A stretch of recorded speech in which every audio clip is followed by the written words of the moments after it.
That morning, my wife and I said our usual goodbyes. She left her second cup of tea, and she followed me to the front door. She did this every day.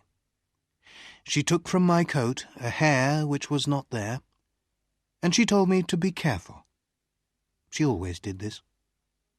I closed the door, and she went back to her tea. I am a lawyer, and I work very hard.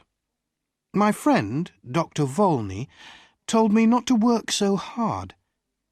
"You'll be ill," he said. "A lot of people who work too hard get very tired, and suddenly they forget who they are. They can't remember anything.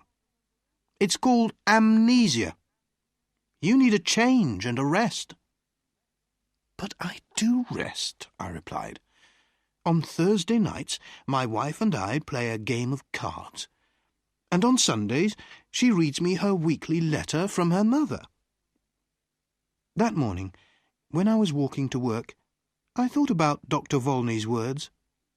I was feeling very well and pleased with life. When I woke up, I was on a train and feeling very uncomfortable after a long sleep. I sat back in my seat and I tried to think. After a long time, I said to myself, "I must have a name." I looked in my pockets. No letter, no papers, nothing with my name on. But I found $3,000. I must be someone, I thought. The train was crowded with men who were all very friendly. One of them came and sat next to me. "Hi, my name's R.P. Boulder, Boulder & Son from Missouri. You're going to the meeting in New York, of course. What's your name?" I had to reply to him, so I said quickly, "Edward Pinkhammer, from Cornopolis, Kansas." He was reading a newspaper, but every few minutes he looked up from it to talk to me. I understood from his conversation that he was a druggist, and he thought that I was a druggist too. "Are all these men druggists?" I asked. "Yes, they are," he answered. "Like us, they're all going to the yearly meeting in New York." After a time, he held out his newspaper to me.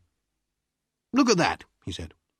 "Here's another of those men who run away and then say that they have forgotten who they are. A man gets tired of his business and his family, and he wants to have a good time. He goes away somewhere, and when they find him, he says that he doesn't know who he is and that he can't remember anything." I took the paper and read this. Denver, June 12th.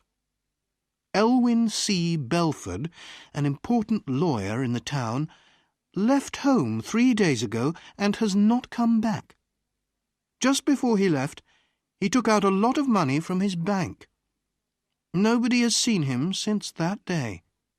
He is a quiet man who enjoys his work and is happily married. But Mr. Belford works very hard, and it is possible that he has amnesia. "But sometimes people do forget who they are, Mr. Boulder," I said. "Oh, come on," Mr. Boulder answered. "It's not true, you know. These men just want something more exciting in their lives. Another woman, perhaps. Something different." We arrived in New York at about 10 o'clock at night. I took a taxi to a hotel, and I wrote the name Edward Pinkhammer in the hotel book. Suddenly, I felt wild and happy. I was free. A man without a name can do anything. The young man behind the desk at the hotel looked at me a little strangely. I had no suitcase. "I'm here for the druggists' meeting," I said. My suitcase is lost." I took out some money and gave it to him. The next day I bought a suitcase and some clothes, and I began to live the life of Edward Pinkhammer. I didn't try to remember who or what I was. The next few days in Manhattan were wonderful. The theatres, the gardens, the music, the restaurants, the nightlife, the beautiful girls. And during this time, I learned something very important. If you want to be happy, you must be free. Sometimes I went to quiet, expensive restaurants with soft music. Sometimes I went on the river in boats full of noisy young men and their girlfriends. And then there was Broadway with its theatres and bright lights. One afternoon, I was going back into my hotel when a fat man came and stood in front of me. "Hello, Belford," he cried loudly. "What are you doing in New York? Is Mrs. B with you?" "I'm sorry, but you're making a mistake, sir," I said coldly. "My name is Pinkhammer. Please excuse me." The man moved away in surprise, and I walked over to the desk.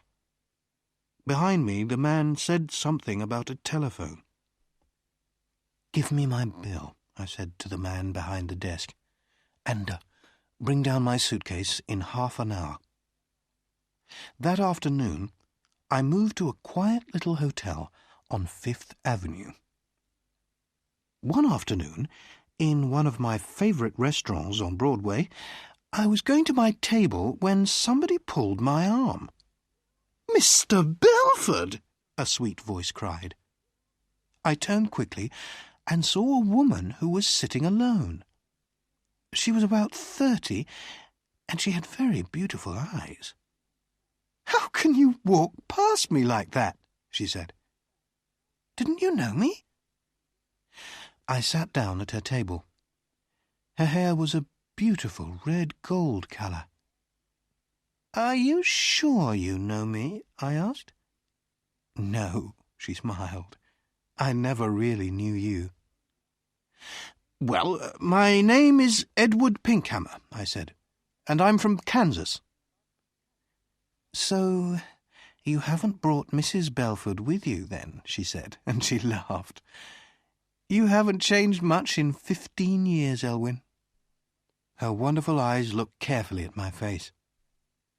"No," she said quietly. "You haven't forgotten. I told you that you could never forget." "I'm sorry," I answered, "but that's the trouble. I have forgotten. I've forgotten everything." She laughed. "Did you know that I married 6 months after you did? It was in all the newspapers." She was silent for a minute. Then she looked up at me again. "Tell me one thing, Elwyn," she said softly. "Since that night, 15 years ago, can you touch, smell, or look at white roses and not think of me?" "I can only say that I don't remember any of this," I said carefully. "I'm very sorry." I tried to look away from her. She smiled and stood up to leave. Then she held out her hand to me, and I took it for a second. "Oh, yes, you remember," she said, with a sweet, unhappy smile. "Goodbye, Elwyn Belford." That night I went to the theatre, and when I returned to my hotel, a quiet man in dark clothes was waiting for me. "Mr. Pinkhammer," he said, "can I speak with you for a minute? There's a room here." I followed him into a small room. A man and a woman were there. The woman was still beautiful, but her face was unhappy and tired. I liked everything about her. The man, who was about 40, came to meet me.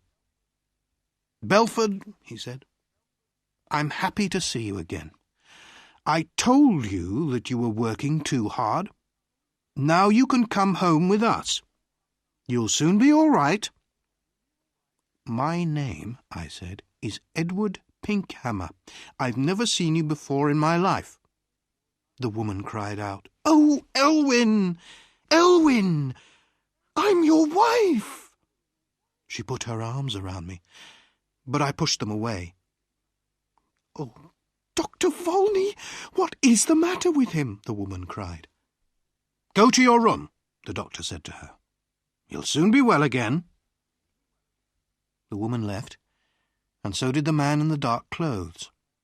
The man, who was a doctor, turned to me and said quietly, "Listen, your name is not Edward Pinkhammer." "I know that," I replied, "but a man must have a name." "Why not Pinkhammer?" "Your name," the doctor said, "is Elwyn Belford. You are one of the best lawyers in Denver, and that woman is your wife." "She's a very fine woman," I said, after a minute. "I love the colour of her hair." "She's a very good wife," the doctor replied. "When you left 2 weeks ago, she was very unhappy. Then we had a telephone call from a man who saw you in a hotel here." "I think I remember him," I said. "He called me Belford. Excuse me, but who are you?" "I'm Bobby Volney. I've been your friend for 20 years and your doctor for 15 years. Elwyn, try to remember." "You say you're a doctor," I said. "How can I get better? Does amnesia go slowly or suddenly?" "Sometimes slowly, sometimes suddenly." "Will you help me, Dr. Volney?" I asked. "Old friend," he said, "I'll do everything possible." "Very well. And if you're my doctor, you can't tell anybody what I say?" "Of course not," Dr. Volney answered. I stood up. There were some white roses on the table. I went over to the table, picked up the roses, and threw them far out of the window. Then I sat down again. "I think it will be best, Bobby," I said, "to get better suddenly. I'm a little tired of it all now. Go and bring my wife Marion in now. But, oh, Doctor," I said with a happy smile, "oh, my good old